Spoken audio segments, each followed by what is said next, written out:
घोटकी में खबर ईंदा हाल त घोटकी में आल पाकिस्तान वापडा hydro electric workers union Ghotki पर ऑफिस के ताला हणी वापडा जे निजीकारी खिलाफ मुकम्मल हड़ताल कई वई। मुलाजिमन वापडा जे निजीकारी महंगाई और बेरोजगारी खिलाफ सख्त नारेबाजी कई। आल पाकिस्तान वापडा हाइड्रो इलेक्ट्रिक वर्कर्स यूनियन जे मरकजी अगवानन जे सर ते वापडा जे सभी मुलाजिमन जो divisional chairman Syed Amjad Ali Shah, vice chairman Abdul Rauf Kolachi, general secretary Safdar Ali Malik और बेन जी अगवानी में ऑफिस के मुकम्मल ताला हणी मेन गेट आडो धरणो हयो वयो। उन मौके ते ॻाल्हाईंदे डिविजनल चेयरमैन सैयद अमजद अली शाह, अब्दुल रऊफ कोलाची और बेन हुकूमत के आगाह कयो त कंहिं बि सूरत में वापडा खाते जी निजीकारी थियण न ॾिनी वेंदी। हिननि चयो त गुज़िरियल हुकूमतुनि बि वापडा जी निजीकारी जी कोशिश कई हुई जंहिंखे मुलाजिमन जी ताक़तुनि सां नाकाम बणायो वयो हो। हाणे बि इदारे ऐं मुलाजिमन जे मुस्तक़बिल के बचाइण लाइ दीवार बणिजी IMF जी साजिश के नाकाम बणाईंदासीं। Soomro 3D wallpaper and PVC panel shop दे रहा है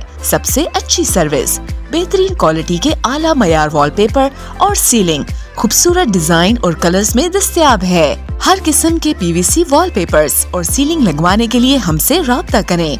हैदराबाद, कासिमाबाद, लतीफाबाद, जामशोरो, मीरपुर खास और सिंध के मुख्तलिफ शहरों में सर्विस मौजूद है। Soomro 3D wallpaper and PVC panel. राब्ता नंबर रंजन अली सोमरो 0333 370 2516, व्हाट्सएप 0333 370 7886।